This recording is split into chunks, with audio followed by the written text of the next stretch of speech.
¿Cómo están, amigos? Gusto de saludarlos. Bienvenidos a nuestro espacio Hora 13, nuestro espacio de conversación, para compartir con ustedes temas de absoluto interés, tanto para la comuna, la región y también para el país. El próximo 29 de noviembre se realizarán las primarias para gobernadores acá en la región de la Araucanía, bueno, y en todo el país. Las elecciones de gobernadores regionales de nuestro país se realizarían el 11 de abril del año 2021 para elegir el órgano ejecutivo del gobierno regional, en el cual reside la administración superior regional de cada una de las 16 regiones en que se divide nuestro país. Pareciera ser que la información está un poco confusa. No tenemos tantos antecedentes para poder entender cuál es el rol que juega el gobernador en nuestro país o va a ser en la futura legislación. Y para eso, bueno, vamos a conversar con una de las candidatas en estas primarias para gobernadores de la región de la Araucanía, la señora Nora Barriento Cárdenas. Nora, bienvenida a Radio Puelche. Muchas gracias, un gusto verte también, Carlos, y contenta de conectarme con ustedes. Bueno, nosotros somos los agradecidos, como digo siempre, y quiero dar algunos antecedentes tuyos para sobre esa base conversar. Nora Barrientos es ingeniera agrónoma de la Universidad Católica de Valparaíso, militante del Partido Socialista, ha trabajado en la CONADI de nuestra región, ha sido directora de la CONADI, de la Corfo, e intendenta de la Araucanía en 2 periodos, en enero del 2008, en el gobierno de la presidenta Michelle Bachelet, hasta marzo del 2010. Después fue gerenta del Plan de Reconocimiento y Desarrollo para la Araucanía hasta julio de 2017, pero desde ahí nuevamente es llamada a ser intendente de la región hasta marzo de 2018, en un segundo periodo. Nora, siempre dedicada a la política y al servicio público. Siempre, sí. O sea, yo siempre he participado en política desde que llegué a la universidad, en realidad. Fui presidenta un año también de mi centro de alumnos de la carrera de agronomía. Y cuando llegué a la región también me vinculé rápidamente a los movimientos que estaban en esa época protestando contra la dictadura y demandando vuelta a la democracia. Y luego me he vinculado permanentemente en mi trabajo a ejercer un poco el compromiso que me hizo llegar a Temuco, que era trabajar por la gente más pobre. No fui directora en la CONADI, ojo. Trabajé en la CONADI. Ya, pero participaste de la CONADI. Sí, trabajé más de 10 años en la CONADI, en la Dirección Nacional y en la Subdirección en temas de planificación y control de gestión. Perfecto, perfecto. Pero yo quería volver un poquito más atrás. ¿Por qué estudiaste ingeniería agrónoma? Mira, cuando uno es joven usa como criterios bien de blanco y negro. Bueno, lo primero es que yo de origen soy chilota. Y después, en mi adolescencia, nos fuimos al paraíso y por eso terminé estudiando allá en la universidad. Y siempre que estudié agronomía pensé que iba a volverme al sur a ejercer. Ahora, ¿por qué agronomía? Yo creo que por mi cercanía con el campo de siempre, de chica, con mis abuelos, con mi familia cuando iba de vacaciones. No es que tuviéramos, mi abuelo sí tenía tierra, pero nosotros con mis papás no. Y la otra era por oposición, digamos. Yo lo que no quería era estar trabajando detrás de un escritorio en una oficina. Quería trabajar, incluso cuando estudié agronomía, me pasaba que los ramos más técnicos tampoco me hacían mucho sentido. Tenía como una inclinación bien marcada como a los temas sociales, entonces a eso les dedicaba poco esfuerzo en realidad, a la producción y esas cosas. A la economía sí.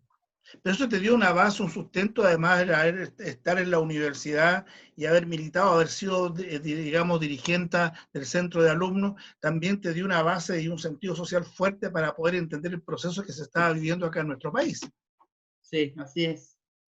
Bueno, en esa época yo me rodeé de muy buenos amigos y amigas y con los que aprendí mucho también en ese periodo. De hecho, en los periodos álgidos de movilización, yo no me quedaba en mi casa, me iba al paraíso, no sé por qué.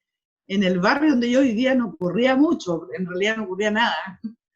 era un barrio más bien conservador, entonces yo me movilizaba en otros lugares, pero fui una de muchos, en realidad la Universidad Católica de Valparaíso en esa época permanentemente estaba activada o discutiendo, dialogando o manifestándose, y no solo los estudiantes, también con los profesores.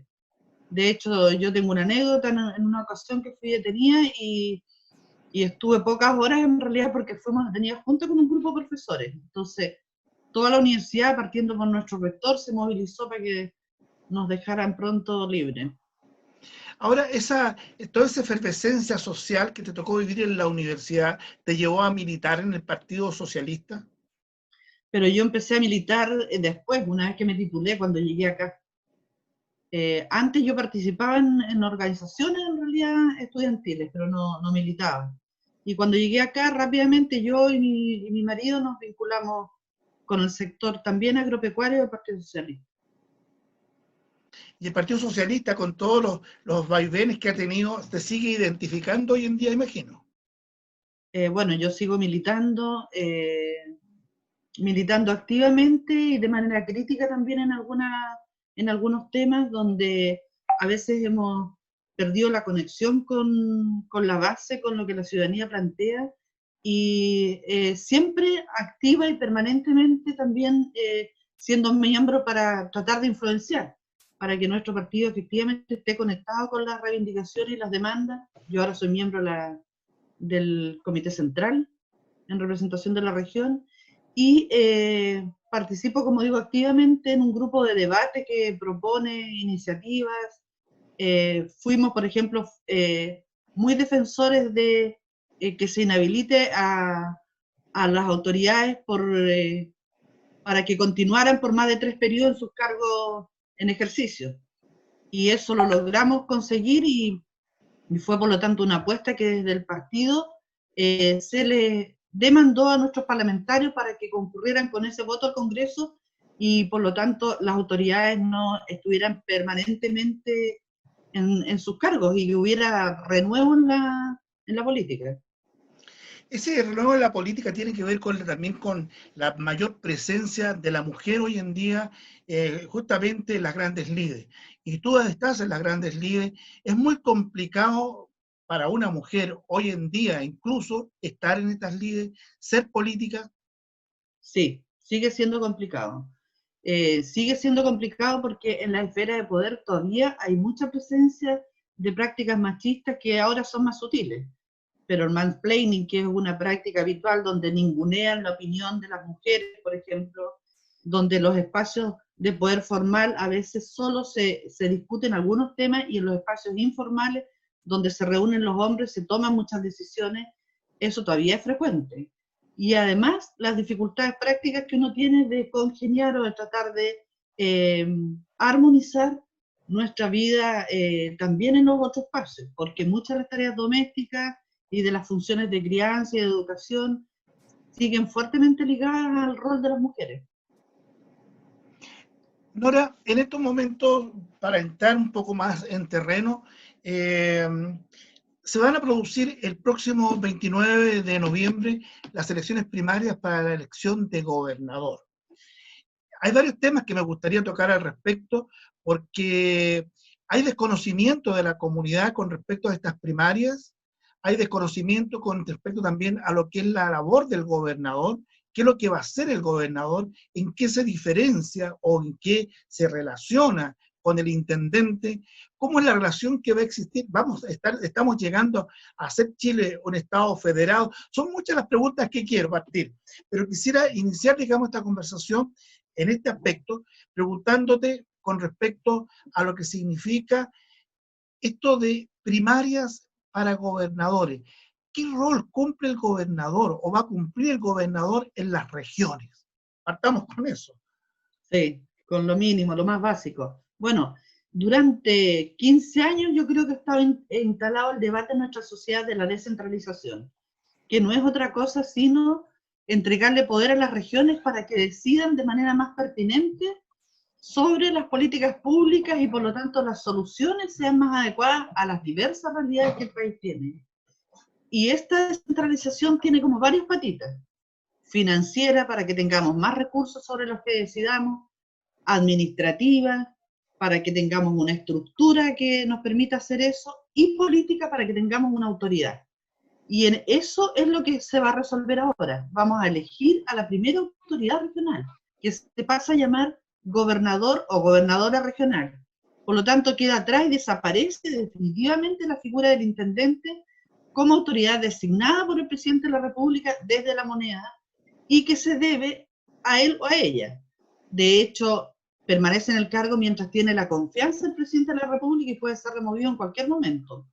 Entonces, en la práctica, nosotros vamos a tener, por última vez, al término de este periodo, esa figura de intendente, y de ahora en adelante vamos a contar con este gobernador, que además se hace cargo solo de los temas de desarrollo regional. Digo solo por hacer una singularidad, porque es muy complejo, pero no asume los temas de seguridad interior, que antes se mezclaban. Los temas de seguridad interior siguen a cargo del Ministerio del Interior y de una figura que el presidente va a nominar, que se va a llamar delegado presidencial. Pero, ¿en qué punto? Porque en el fondo, claro, estar a cargo del desarrollo de la región es fantástico, porque vas a poder tener una autonomía en el sentido de poder decidir proyectos, de poder decidir digamos, una región que es la más pobre del país, acciones concretas. Pero se toca mucho hoy en día, Nora, si analizamos este tema, con el problema de la militarización de la Araucanía, por ejemplo. ¿Cómo se conjugan? No va a haber una dualidad de poderes entre el gobernador y el delegado presidencial. No, están definidas y separadas las funciones. Ahora, puede haber una cierta tensión en algún minuto cuando se instalen las dos figuras, pero eso se debiera resolver con las atribuciones que va a tener este gobernador regional, porque de las más importantes y que a veces uno no reconoce es que va a poder formular un plan regional de ordenamiento territorial y una batería de políticas públicas para la región.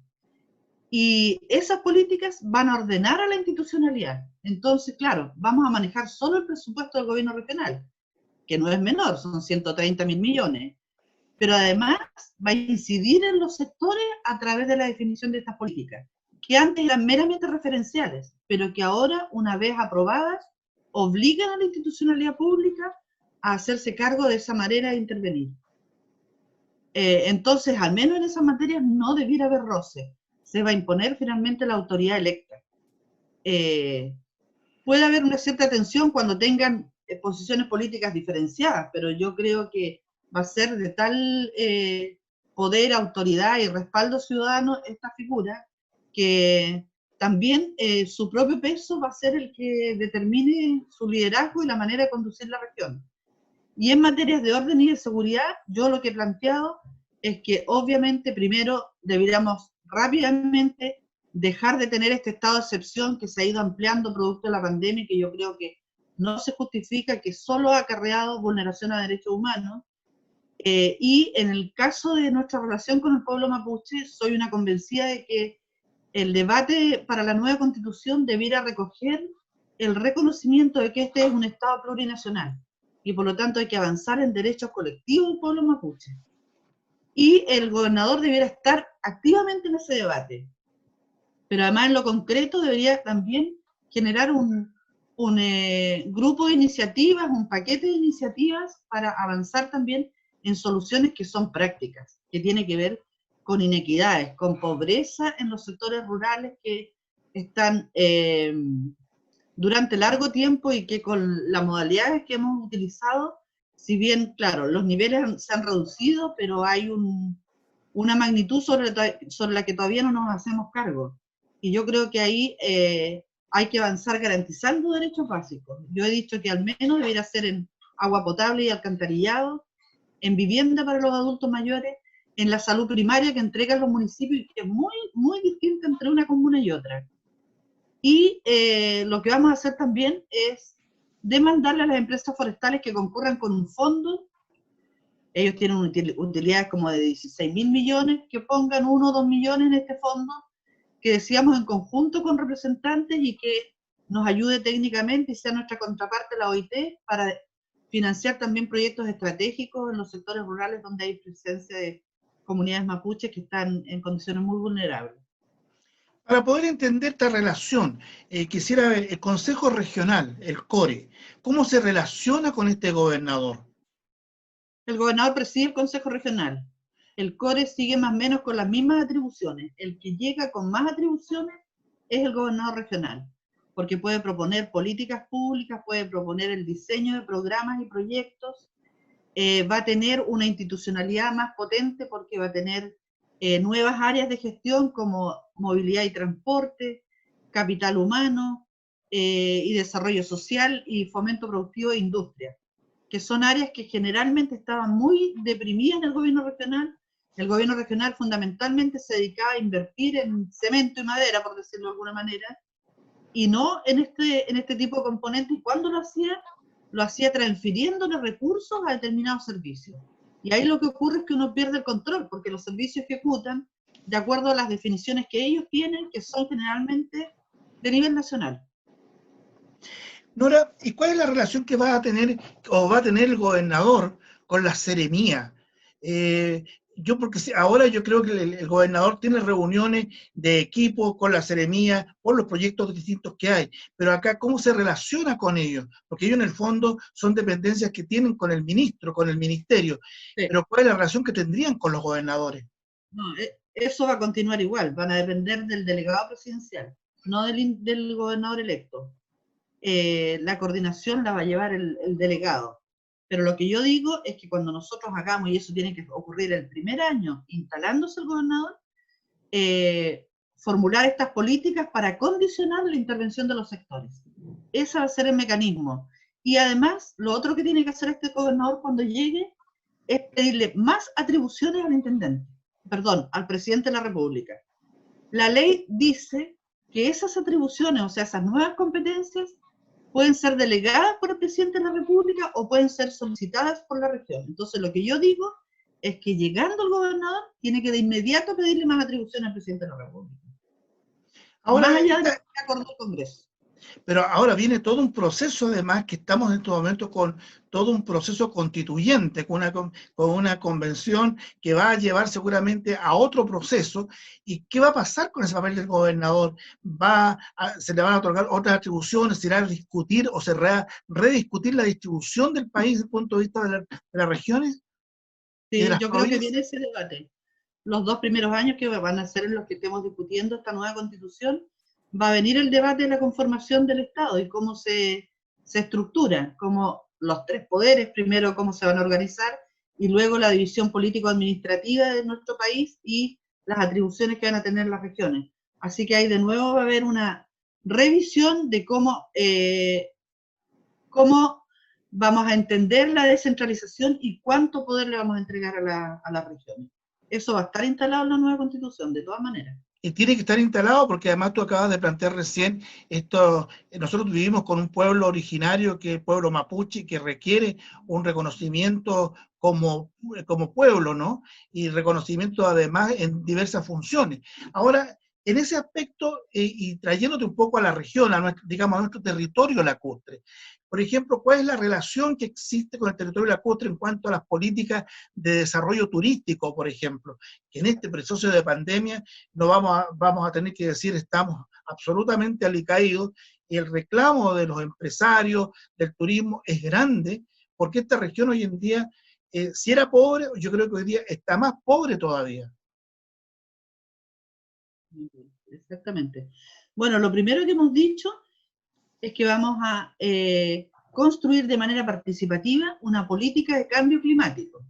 Esto es muy relevante para nuestra región que tiene una importante superficie, por ejemplo, en parques nacionales y áreas silvestres protegidas, que tiene cursos de agua como el lago Villarrica que están seriamente amenazados, que tenemos presencia de nuestras araucarias, que en esos parques tenemos incluso la experiencia reciente de que se intentó licitar zonas a privados, dándole poca posibilidad a las comunidades mapuches adyacentes de que participen también en la administración de algunas áreas.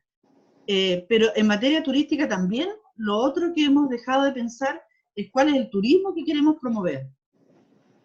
que no es lo mismo un turismo de sol y playa, ¿cierto? Que es muy arrasador, que tiene una alta carga, ¿cierto?, de personas que se instalan durante un periodo en un determinado territorio, que un turismo más de naturaleza y cultura, que es respetuoso de los recursos naturales, de la vida y de las comunidades locales. Y nosotros en esa materia lo que hemos dicho es que vamos a levantar un grupo, un paquete de iniciativas que sean estructurantes del turismo. La primera es reponer un proyecto que cuando yo era directora de Corfo se formuló y se hizo el primer piloto en Curacautín, que es una iniciativa de red de vías verdes, que es recorrer en el fondo las distintas zonas que tienen potencial turístico, pero ya no en vehículos, sino en bicicleta, trekking, caminando, de manera de hacer un turismo más respetuoso, como digo, del medio ambiente, más contemplativo, y que además es muy validado por, sobre todo, las nuevas generaciones. Esta es una experiencia que no es nueva, en Europa, en España, ha sido muy exitosa, con muy buenos resultados, y que va vertebrando, va ordenando también la oferta, sobre todo, de los pequeños emprendimientos y de las pequeñas iniciativas que se conectan por estas vías. También vamos a potenciar el gran proyecto, el megaproyecto, ¿cierto?, que une nuestra región con las regiones aledañas a través de la oferta del turismo asociada a volcanes, termas y parques. Pero revisando dónde poner el foco, porque la conexión, excepto en algunos tramos, tiene dificultades, pero lo que falta es el equipamiento en materia turística. Y la conectividad a Internet, que es un tema fundamental porque la mayoría de las personas que ahora viajan hace todos sus procesos de reserva, de identificación de los sitios que visita y todo, a través del acceso a plataformas que están en Internet, y por lo tanto tenemos que llegar con más Internet a los distintos sectores y localidades. Y lo otro que yo también he dicho es que en materia de turismo es muy frecuente que los fondos sean concursables, igual que son concursables los fondos que los municipios tratan de capturar en el gobierno regional. Y ese proceso genera mucha inequidad, porque no es lo mismo un pequeño emprendedor que, por ejemplo, está instalado en Curarrehue al que está instalado en Pucón, que tiene público distinto, que tiene un mercado distinto, ¿cierto? O sea, que tiene condiciones de entrada que son distintas, y por lo tanto, esos requisitos debieran ser comuna por comuna. En el caso de las municipalidades pasa lo mismo. Ellos a veces, para tener un CEFAM, por ejemplo, tienen que diseñarlo, formularlo, postularlo a financiamiento. Y compite con los de otras comunas. Lo que yo he dicho es que tenemos que identificar las brechas, o sea, las inequidades que hay comuna por comuna, y eso se tiene que traducir en un programa que la ciudadanía conozca que vamos a ejecutar durante los 4 años. De tal manera de que las capacidades técnicas, la formulación, el diseño, los derechos de agua en el caso de los APR, tienen que estar previamente contemplados para que eso se materialice, y no hacer del ejercicio, como digo, de la concursabilidad una herramienta que genera mucha inequidad. Nora, yo siento que todos esos proyectos y bueno, tu labor como intendenta de la Araucanía, conoces a fondo, digamos, no solamente el tema del desarrollo económico, del desarrollo social, sino que también el tema de seguridad pública. Pero tú ya me aclaraste muy bien que el gobernador no va a tener que ver con eso, con el tema de seguridad pública, pero sí va a tener que ver con esto de los desarrollos. Pero ¿cuál es la relación que existe entonces con los ministerios para que las órdenes que se dan en Santiago, como el tema medioambiental, por ejemplo, que muchas de las decisiones, especialmente por todo nuestro territorio, en que han habido proyectos que ha costado muchísimo y se ha levantado todo el medioambiental para poder decir no a las hidroeléctricas? Pero esas son decisiones que no se toman muchas veces en la región. ¿Qué atribuciones tú vas a tener como para decir, ¿sabes qué? Oye, esta es la decisión de la región, esto es lo que nosotros queremos, el CORE y el gobernador quiere potenciar este tipo de situaciones, pero en Santiago pueden decir, saben que a nosotros nos interesa este otro. Bueno, nosotros vamos a tomar varias medidas al respecto, qué bueno el punto. Una, que yo he dicho con mucha fuerza, es que aquellos proyectos que generen tensión o sobre los que no tengamos acuerdo, que deben materializarse en una determinada comuna, van a ser plebiscitados y vamos a instalar el plebiscito como un mecanismo de consulta ciudadana que para efectos, por lo menos de los proyectos de inversión nuestros, sea vinculante. Y en los otros casos van a estar vinculados a estas políticas públicas. Lo que yo decía recién, una política, por ejemplo, de cambio climático va a definir el uso sustentable de los recursos. En el caso del agua, hay una concepción hasta ahora que es segmentada. Algunos servicios se hacen cargo del agua de bebida para consumo humano, otros para el tema productivo, y después el Ministerio de Medio Ambiente que regula medianamente a través de sus normas. El agua tiene que ser concebida como parte de los ecosistemas, por lo tanto tiene que ser pensada a nivel de microcuenca, y a ese nivel es que tenemos que planificar y entenderla como un bien que ofrece todos estos servicios que son ecosistémicos. Y por lo tanto tenemos que resguardarlo desde esa perspectiva, y nosotros creemos que formulando estas políticas vamos a condicionar el quehacer de los servicios sectoriales. Ahora, todas estas medidas, todos estos proyectos que tú tienes, se han visto muy acotados en el tiempo producto de la pandemia, que ha sido la que nos ha complicado muchísimo más para poder desarrollar y conocer el papel que podrían llegar a cumplir los gobernadores para que la comunidad se hubiese interiorizado.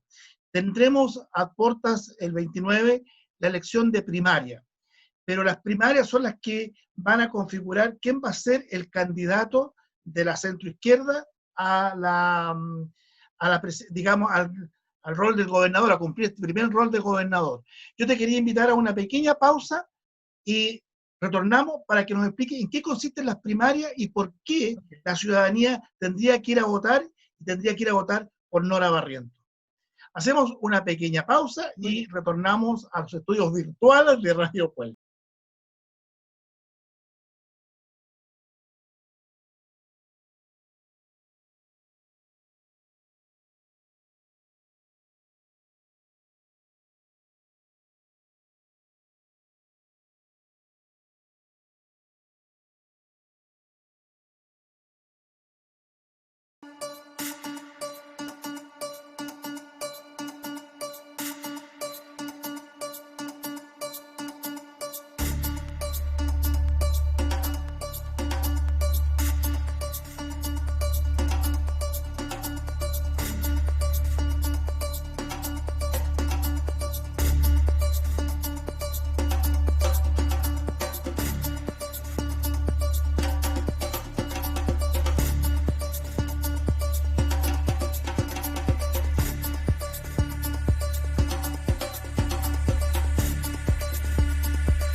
Bueno, estamos de regreso a los estudios virtuales de Radio Puelche, conversando con Nora Barrientos Cárdenas, ingeniera agrónoma, en 2 veces intendenta de la región de la Araucanía, una mujer que está en política y que tiene claritas las cosas con respecto a cuál debería ser el trabajo del gobernador y los puntos claritos de cuáles son las necesidades que se tienen acá en la región. Las conoce de sobra.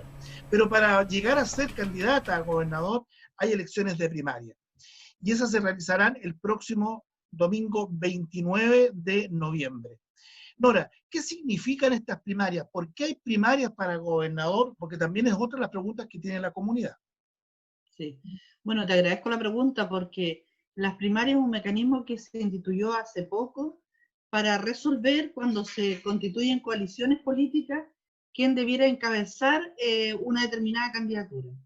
Y nosotros, los que han promovido la primaria y los sectores, en este caso que somos de oposición al gobierno actualmente, que representamos a la centroizquierda, hemos sido muy promotores de profundizar y fortalecer la democracia. Y uno de los mecanismos es teniendo primarias, es pidiéndole a la ciudadanía que defina de ese conglomerado quién quiere que sea el que lo represente.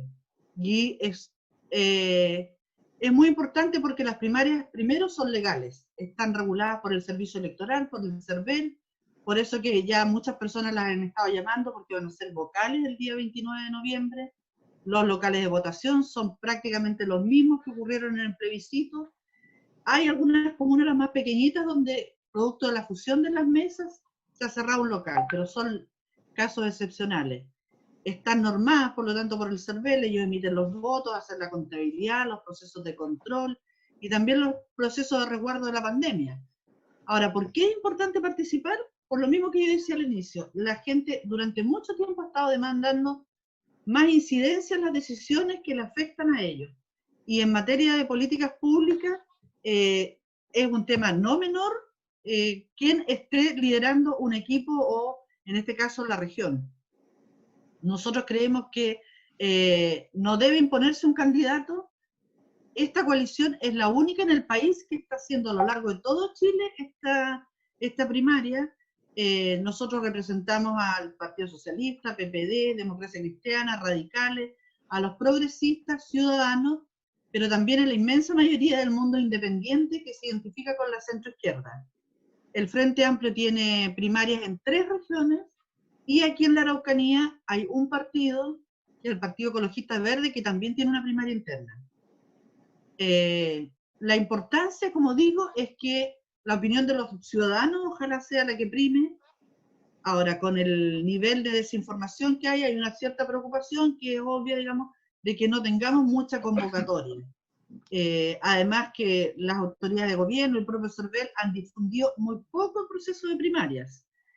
Y tuvimos solamente, o tenemos solamente un mes para hacerlo legalmente, desde el 30 de octubre al 26 de noviembre. Entonces tampoco hay mucho tiempo para recorrer las comunas, para informar en los distintos medios. Ahora, a pesar de aquello, nosotros creemos que, por lo menos mi experiencia ahora recorriendo las comunas y conversando con muchos dirigentes, es que la gente cuando sabe se interesa. Quiere participar, quiere más información, nos demanda más antecedentes de lo que tú preguntabas en la primera parte de este programa. ¿Qué rol va a tener esta nueva figura? ¿Qué efecto va a tener, por ejemplo, en la relación con los municipios, con su vida cotidiana? Y cómo puede marcar la diferencia una figura u otra al momento de ser electa. Por eso es muy importante concurrir a la votación del domingo 29.